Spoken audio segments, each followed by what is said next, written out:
Hi everyone, it's Brain Fairy here. Today we're going to see if we can make the law of supply and demand sound like anything interesting.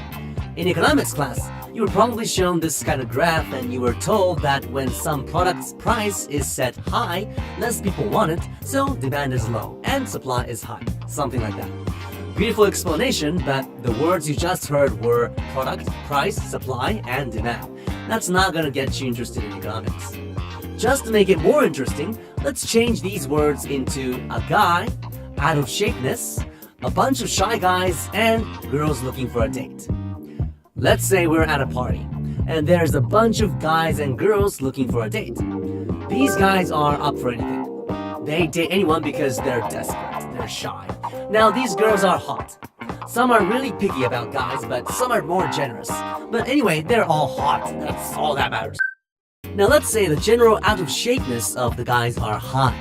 Then only the most generous girls will exchange phone numbers with the guys. And the picky girls will not even bother talking to them. So there are many leftover guys just hanging around with the other guys. But now let's say a month later, the leftover guys figured out that they're never gonna get what they're dreaming of if they stayed out of shape, so they shape up. Now the general out-of-shapeness of the guys is low. Now we're seeing business. Even the pickiest girls are finding a date. Love is starting everywhere. But the in-shape guys now realize that they are getting phone numbers from more than one girl. They are flattered, but they realize they've only got one body. They can't date all the girls who like them. So, sadly, the in-shape guys give up some great opportunities. Wouldn't it be a perfect world if no guys were left over and no opportunities were lost? Everyone would be happy in such a party, but usually this is not the case. Now, to understand the law of supply and demand, all you've got to do is replace these words back with what they were originally. So if the price of the product is high, only the people who really want the product will buy it. People who are not in a hurry won't even bother thinking of buying it. The price is set too high, so demand is low.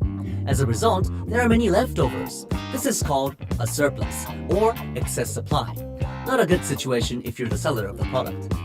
So the seller decides to bring down the price. Now the product looks more attractive and more people are willing to buy it. But if the price is set way too low, too many people will want it and the product will quickly run out of stock. Demand is too high compared to supply because the price was set too low. This is called a deficit or excess demand. The ideal situation is where there is no excess supply or excess demand. An ideal world where the seller has just enough products on sale for all the people who want the products. Everyone's happy. This ideal state is called equilibrium. And those are the basics of supply and demand. In our next video, we'll take a look at a modern-day example of excess supply and excess demand. So tune in to fun ways to understand the world. Thanks for watching.